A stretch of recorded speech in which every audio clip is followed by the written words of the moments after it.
I was talking to you, everyone, a few minutes ago about what California might do because there are rumblings with California being the engine of economic strength that it is, fifth biggest economy in the world, et cetera, that there might be leverage that the state of California has to make their own deals.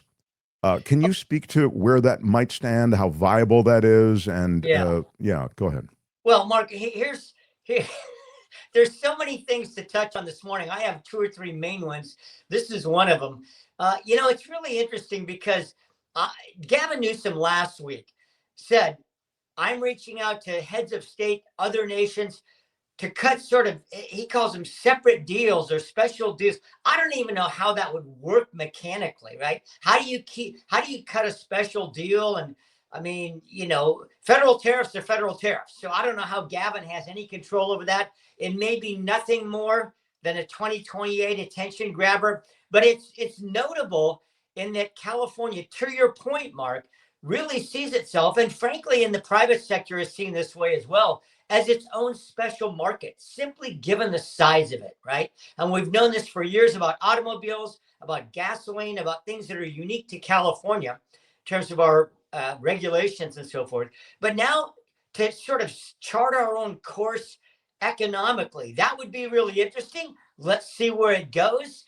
But the mechanics of it, yet unknown. Gavin didn't lay any of it out. He just sort of threw that gauntlet down last week.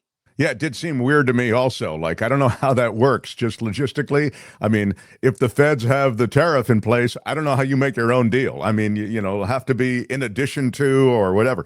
So, all right, now, so that's the California component. What else is on your radar through all of this? Oh, what happened to Gary? I don't hear him.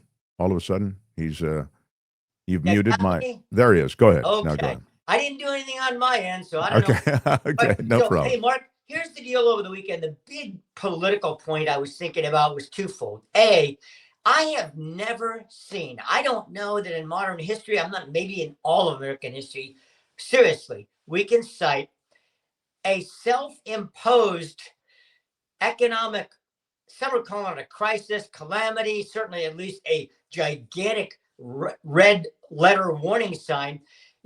Most presidents inherit these problems, or somehow they get created by some sort of international crisis or whatever. But to initiate it yourself, which is what the Trump administration has done, right? I mean, it is quite remarkable because to watch what's happened in the markets over the last week, your point before I came on here about, where's Wall Street going to come down in all this? What about our allies, especially from a geopolitical standpoint? I mean, when you have people like this was incredible, Mark. A week ago, yesterday, when China announced all of a sudden that South Korea and Japan, the three of them, were meeting for the first time in 5 years a week ago to lock arms against the tariff regime. Well, I mean, pushing two of our closest Pacific Rim allies into the arms of the Chinese, that's pretty strange, right? So there's a lot of it that just seems like, why would you do this self-imposed? And then secondly, I don't know, and I have not heard anybody ask the hard question, or at least it hasn't gotten answered. Why would you do this if you're going to do it? Why would you do it before you pass your major, gigantic, humongous piece of legislation through the House and the Senate that you say is absolutely vital for your three top priorities: dealing with the border, getting your tax cuts extended, and dealing with unleashing American energy? I just don't know why you would create this kind of a political battlefield before you would get that thing out of Congress and get it signed. So those are my two big takeaways from over the weekend, Mark, that I tell you, they're head scratchers to me politically. Well, I love that you touched on the last one because I'm going to pick up on that, which is a legislative one. In other words, if you have a legislative agenda, why would you want to start a five-alarm fire? And now your legislative agenda could be troubled because people are going, who is this guy? All of a sudden, he might have some political stink on him, et cetera. So we're not quite at that point, but we could get there real quick. So Now let me speak to that because you do hear that on the Sunday shows. I thought it was so funny listening to these guys try to explain it. They can't even explain the policy. There is no coherent even reasoning that explains the way in which he came up with these tariffs and applied them to every country on earth. And by now it's, even countries that are uninhabited, the penguins and all of that. I mean, you realize how chaotic and absurd and lunatic this whole thing is. Again, this is my feeling, but I mean, even you have conceded, and you're a more objective party than am I, that this really doesn't pass the smell test in any kind of a way that makes sense. Okay, so you've started this situation, but I'm listening to these Sunday shows. These guys can't explain it, and then they say, but it'll all pay off with this huge tax cut for middle America and this tax cut that is going to make such a difference. So this is what we need. These tariffs will help enable this great tax cut, and then the onshoring of all of these different businesses, and America in the future will become this robust economy. And I'm thinking, dude, this tax cut thing, it's really, you said the quiet part out loud. This is what this is all about. And I don't know, as you've said, and I'm just going to press you on this because you've sort of hinted at it, I don't know what you can get done after this. After you've set the economy ablaze, you tell me what can actually happen politically for this administration. Well, let's just get to the raw vote counting politics of this, okay? Republicans picked up a couple of seats, as you know, in Florida over the last week and a half. That was important in the House. They've now got a 7-seat majority. They needed some more wiggle room, all right? But they know how tight it is. I mean, Trump withdrew his Elise Stefanik nomination for UN ambassador because they think we might need her vote in the House, all right? So I think this is precarious political times, okay? I'm just talking raw vote counting in the House and the Senate to get this big package through. And you've got a lot of, even in California, as well as other blue states, you've got some purple House districts that are, high on the Democrats' priority list. And those people are going to be watching every single poll very carefully, right, to save their House seat. And I've been saying this for weeks, Mark, but to me, we're less than 18 months now from people getting real serious about turning in their absentee ballots for the midterm. And that is going to be everything. Let's make no mistake about it. If Trump loses the House next year, it is game over for the last half of his presidency. People in Washington know this, and there will be nothing you can get done. Not to mention being on the defensive from every kind of subpoena and investigation that would be coming. So I think this whole tariff deal to me is one of the most remarkable high stakes political roll of the dice I have ever seen. Well, roll of the dice is a truly charitable way to characterize it. Although I get it, it is a gamble, and he is making this gamble, but it seems so indisputably ill-fated. So I want to get back, though, to legislation in that environment that you just described. So if you now take that House lead to which you've referred, and you have a fairly consolidated area of support in Congress, I mean, he's had that at least in the first couple of months, I ask you, do you see, and this is, again, I know there's no way for you to actually know this, but isn't it, I'll put it this way, isn't there a way to see that the political erosion that could come alongside this economic catastrophe that he's created, that political erosion will be such that he won't get that tax cut passed? Well, that's quite possible, Mark. I mean, we saw a number of U.S. senators last week side with Democrats in just what they call a sense of the Senate resolution. It doesn't carry any legislative weight, but saying, hey, you know what, Mr. President?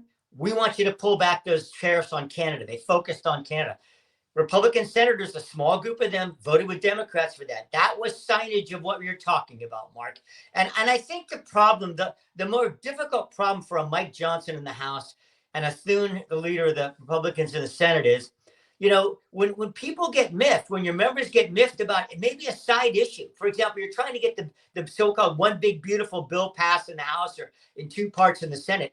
if these members say, look, I'm only going to, you know how this horse trading goes, I'm only going to support that legislation if these negative impacts on my district, i.e., part of this tariff package, are pulled back, now you got a problem that Johnson and Thune cannot solve because it was created by the president, right? So unless he changes this tune, how are they going to deliver those votes? This is what I'm talking about.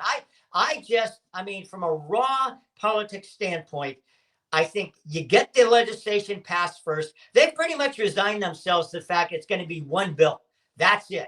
They're not looking at legislation for next year, election years, especially midterm years, notoriously difficult to get major legislation passed. So they're looking at this year. I mean, we're talking like the next 9 months max. They're talking next 6 months to get this bill passed.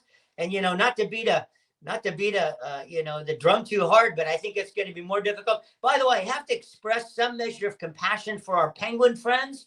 I went last week and saw that new movie, The Penguin Lessons, which is quite poignant. If you have people haven't seen it, I went and saw it. It's quite touching. But boy, I'll tell you, if you want a heart for the Penguins, go see the movie. Okay, that's low. How about some applause for the Penguins? I agree. Yeah, that's really cool.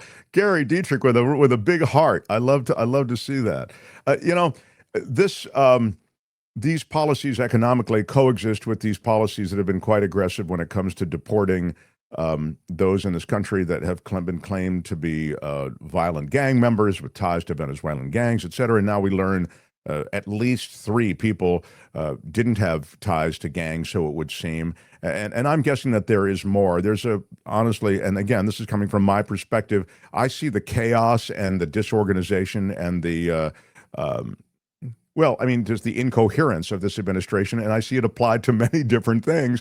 And so the deportation, I think, falls in that same category. So in a way, I'm not surprised, but I'm deeply disturbed that they have scooped up all of these innocent people and sent them all to what is essentially worse than a supermax prison in El Salvador. My question to you is the pushback now that the administration seems to be applying on the courts, which the courts are demanding, hey, you got to bring these people back. They were deported illegally. Now you're seeing the Trump administration in the form of Stephen Miller saying, hey, we can't, we don't know how to, they're gone now, and why are the courts getting involved in this anyway? That's sort of a summary of where he is. Can you speak to that? Well, what interestingly, and this doesn't come as any surprise, Mark, with the bright spotlight now trained on tariffs particularly, you notice this whole deportation issue is really taking a back seat. I mean, there are people watching it. It certainly is getting some traction. But for those who would like to see this deportation train slow down, it's just more difficult now, in my estimation, because people are so fixated on the economy, right? And so this is just kind of, this thing sort of has this inexorable quality of kind of how do you slow down this freight train? There's another part of it too that I think becomes difficult for the average American, and that is following the individual stories. Because we know that the polling early this year was strongly in support, Republicans and Democrats, of a lot of these deportations, particularly, as you know, of the verified gang members, Tren de Agua and people like that. And so I just don't know where this is going to end up in terms of appetite for taking this on, even in Congress, where Democrats are making a lot of noise about this. They're firmly focused right now on this whole economic situation. So I don't know, Mark. I don't know if there's going to be relief beyond the courts at this point in that arena. Yeah, I mean, everything's taking a back seat to this. I mean, you have this 5-alarm fire of the economy. And I mean, again, by a political arsonist. I mean, he set the fire. It's not as though he inherited the fire. And you're right, it's bumped everything to the back. So this question of the deportation is one. Ukraine is another. I mean, the entire question as to exactly where the Ukraine negotiations sit, that has, and by the way, just because I mentioned Ukraine, it's interesting in the context of the trade deal and these tariffs that are applied in this haphazard way, Russia was completely accepted. There are no tariffs on Russia. And you'd say, well, that's because they're in a negotiation right now and because they are involved in a war. But Ukraine has had tariffs imposed upon it. So, I mean, the loyalties of this administration seem clear, even in the way they're applying tariffs in that regard.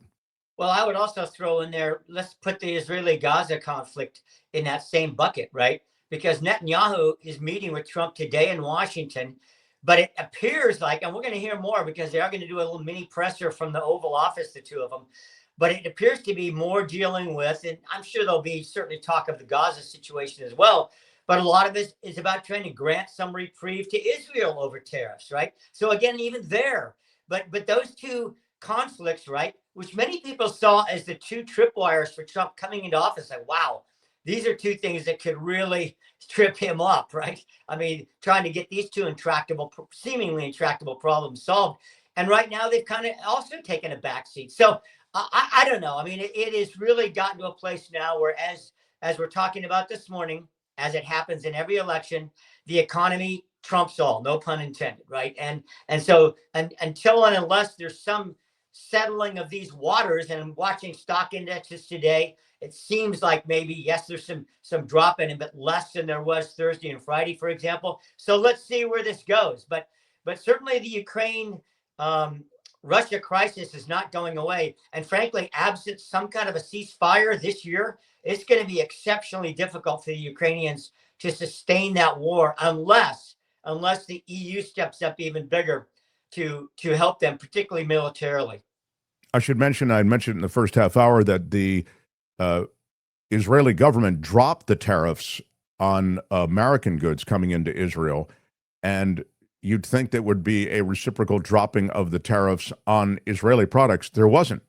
The Trump administration, again, pals with Netanyahu, they still have the same tariffs in place on Israel that they had in place on Thursday. So we'll see what the Netanyahu conversation, the last thing I'll say about that, and I don't know if this has been updated, maybe Kim knows, but they canceled that presser that you're talking about. I saw that right before we went on. Yeah, they canceled the big presser. They were going to. I see. Okay. They were going to do one of the large, big room, a couple hundred media people. I see. Yeah. They're still doing a presser, but they're doing it in the Oval.